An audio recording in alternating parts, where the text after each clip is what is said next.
नमस्कार, आप देख रहे हैं DW समाचार। कांग्रेस और भाजपा में क्या है अंतर? राहुल गांधी ने आईआईटी के छात्रों के सवाल का दिया जवाब। लोकसभा में नेता प्रतिपक्ष राहुल गांधी ने युवाओं का बेहतर भविष्य बनाने को लेकर अपनी राय जाहिर की। शनिवार को उन्होंने भारतीय प्रौद्योगिकी संस्थान आईआईटी मद्रास के कुछ छात्रों के साथ बातचीत की। उन्होंने कहा कि निजीकरण और वित्तीय प्रोत्साहन के माध्यम से गुणवत्तापूर्ण शिक्षा हासिल नहीं की जा सकती।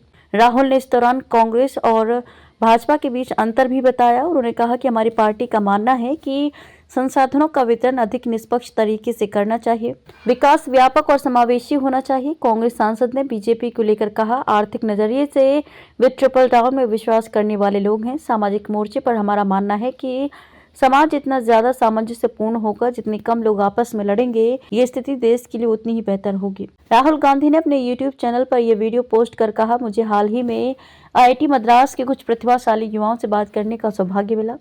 साथ में हमने जानने का प्रयास किया कि सफलता का वास्तव में क्या मतलब है।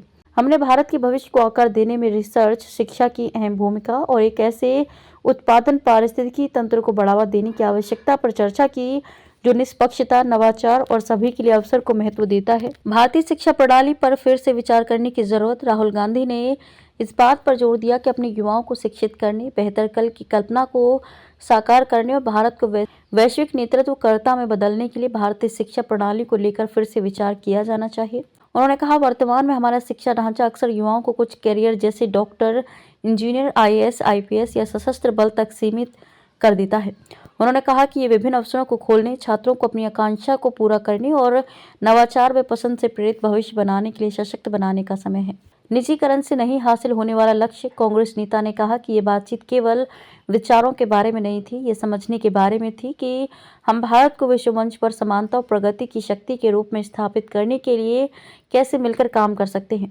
उनके विचारशील प्रश्नों और ताजा दृष्टिकोण ने इसे वास्तव में प्रेरणादायक बातचीत बना दिया। उन्होंने वीडियो एक्स पर पोस्ट कर कहा, मानना है कि अपने लोगों को गुणवत्तापूर्ण शिक्षा की गारंटी देना किसी भी सरकार की सबसे महत्वपूर्ण जिम्मेदारियों में से एक है। इसे निजीकरण और वित्तीय प्रोत्साहन के माध्यम से हासिल नहीं किया जा सकता।